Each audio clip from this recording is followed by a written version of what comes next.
Hello and welcome to La Rosa Reads. Today I will be exploring the question, is this book worth the hype? And the book we'll be talking about is The Last Thing He Told Me. Am I sorry that this was the last thing I read in 2021?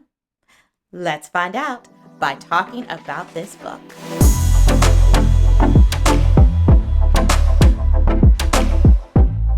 All right, you guys. So this book, The Last Thing He Told Me by Laura Dave, has been a book that has received much hype. I think part of the reason why it's received so much hype is because it is a Reese's Book Club selection. And let's face it, all of Reese's Book Club selections are talked about, hyped up because her book club is just doing its thing in a very big way. Interestingly enough, this book was not on my radar, and I did speak about that in my January TBR video. So if you haven't checked it out, we'll put it up in the cards for you. This wasn't a book that I intended on reading. However, a dance mom gave me the book, and I thought, let's give it a whirl. I had heard a little bit about it, and I noticed on Goodreads that it was receiving mixed reviews. In fact, the mom who gave me this book was actually kind of spoiling it for me when she expressed how she was a little disappointed in the ending. And I don't know about you guys, but whenever someone kind of tells me they're a little disappointed in a book, it's really hard for me to get that out of my head. Like, I'm going into the book expecting to be disappointed. And so I really try hard to just give the book a fresh start and just see it with new eyes and take in the story from a fresh perspective and from my perspective. So today I'm going to be sharing with you whether or not I feel like this book was worth the hype. So first off, I have to give you a little bit of the synopsis to tell you what the story is about. So we are on this journey with a character named Hannah, and she's in her late 30s. She is at this interesting place in her life. She's had a very interesting upbringing. Her grandfather raised her, and he was a woodturner, and she grew up to become a woodturner herself, which is an interesting career for a protagonist in a book. I must admit, I found that very intriguing. And so she's in her workshop, she's doing her thing, and a client comes in with this man named Owen Michaels. And she falls in love with this man. It wasn't necessarily love at first sight. However, they hit it off, and she is living in New York. He's on the West Coast in California, and love just brought them together in a way that she was willing to uproot herself from New York and move to California, to this small town in Northern California. I believe it's Northern California. And it's a rocky start for them, not for their relationship. The relationship is absolutely beautiful. But Owen has a daughter from a previous marriage by the name of Bailey. Bailey is in her teens, and needless to say, she is not very happy that her father has remarried. So Bailey's mother, the story is that her mother died tragically in a car accident.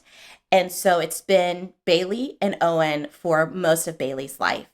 And so this is a really difficult transition for her to be welcoming Hannah into this intimate circle, an intimate and very small circle of her father and Bailey. So it doesn't work out too well for Hannah and Bailey. They have a very tense relationship. I don't even know if you would call it a relationship. They're not really on good standing. And Hannah's constantly trying to please Bailey and try to do things that will bring them closer together. And quite honestly, I think Hannah tries too hard. And most of us who work with teens or have teenagers, I don't personally have a teenage daughter, but I do work with teenagers. Trying too hard is like the last thing you want to do. Children of all ages sense that when you're trying too hard, and they're going to push back on you. And so Bailey, this character, I found to be very true to a teenage character in real life. I feel like her character was very relatable, very understandable, very typical in that she has this stepmom that's trying so hard, and she's really turned off by it. She's really annoyed, and She's also an actor. I love that Bailey's a thespian and like that's where she finds her joy and her peace is on the stage. She has a boyfriend named Bobby. And so here is this trio. We have Owen, we have Hannah, and we have Bailey living in Northern California. A fairly typical life. Now, Owen's trade is working for this company called The Shop. It's a tech startup and he's a coder, so he's like the one that's like making it happen in the in the truest way. And then his boss is named Avit, and his boss is his friend as well as his boss. Avit is who actually introduced Owen to Hannah. So there's this interesting relationship there as well, where Hannah's familiar with Avit, Avit's the boss, and all of a sudden, what was seemingly a very average, normal life gets turned upside down in an instant. So we have a thriller here in that Owen goes missing and no one saw it coming. No one knew what had happened initially. A note was delivered to Hannah that had a cryptic message, and Owen is missing. And so we have this journey, this experience of Hannah and Bailey coming together only when they're dealing with the fact that their husband slash father is missing. Simultaneously, we have the shop being involved in corruption. So the tech startup is corrupt. It has been involved in a major scandal. And so the pieces start coming together. Like, this is why Owen is missing, because he wanted to get ahead of this corruption scandal that is like national news. So at this point, I am all in. The characters are interesting in that I was really digging the characters, but I wasn't fully invested in them. I think the plot, the storyline is what I was more into. So I found myself reading this book really quickly. I was just like flipping the pages, fully invested in like what the heck happened to Owen Michaels. We discover along the way that Owen isn't who he said he was or who he claims to be. And I'm like, oh my gosh, well then who is Owen? Who is this dude? Because he seemed like a pretty nice guy. He seemed very lovable, loving, a stand-up guy. And I'm like, oh my Lord, like, did he murder Bailey's mom? Did he commit other scandals or other crimes? Who is this guy? Why is he missing? It can't just be for the fact that this company, the shop that he works for, is corrupt. There's got to be another layer to it. And so I'm flipping the pages, just anxiously awaiting the big moment when we discover who Owen is. And I was also interested in and hoping that Bailey and Hannah would grow closer, that this unfortunate circumstance would bring them closer together. So y'all, was this book worth the hype? This is tough. This is a tough one for me, because if you had have asked me this question when I was about halfway through the book, I would be like, yes, this book is very much worth the hype. Unfortunately for me, the story became way too predictable as it went along. As the storyline progressed and evolved, I found it getting flatter and flatter and flatter. Like, there was so much depth to the story, so much potential for the story to be very nuanced, very like full of twists and turns, and like, what? I was kind of hoping for a Black Buck moment where you just had so many twists and turns that you did not see coming. And for me personally, like, I saw it all coming by the time I got halfway through.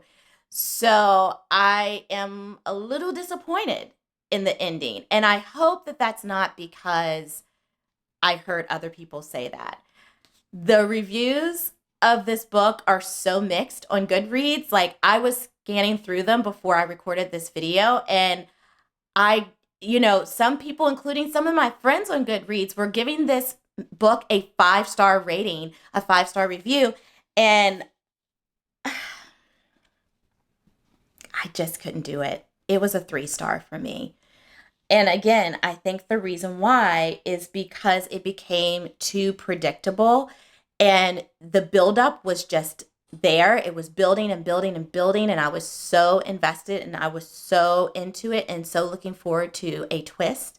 And the twist, like instead of doing what would it be, a 360, it did like a 140.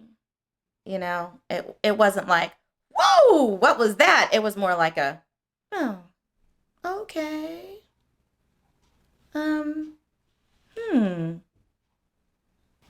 Alrighty then. It was like that for me. So I would say this book was not worth the hype. Would I say it's worth reading? Sure. I think it was a cool book to read as my final book for 2021. I was going to read it in January and I got a little ahead of myself and it was that fast of a read that I kind of zoomed through it before we hit 2022. So that's kind of a little weird for me to say. I think it's worth reading. I don't think it was worth the hype. So I am curious about what you think. If you've read The Last Thing He Told Me, do you think it was worth the hype? And I'm open to your thoughts and your feelings and your opinions. That's why I have this YouTube channel. It's not all about me. I would love to hear from someone who thinks, yeah, this book was worth the hype. Like, girl, what are you thinking? Like, Denise, hello, this book was awesome. I'm also curious to hear from folks who maybe agreed with me and have other reasons why they don't think the book was worth the hype. So with that being said, my time is up for today. I hope that you will stick around for La Rosa Reads. I am having so much fun connecting with you guys. This YouTube channel is really helping me realize the dream and the goal, which was to connect with my fellow book lovers. So let's keep connecting. Like this video, subscribe to my channel, and hit those notifications so that we can stay connected. And in the meantime, or until next time, happy reading. See you later.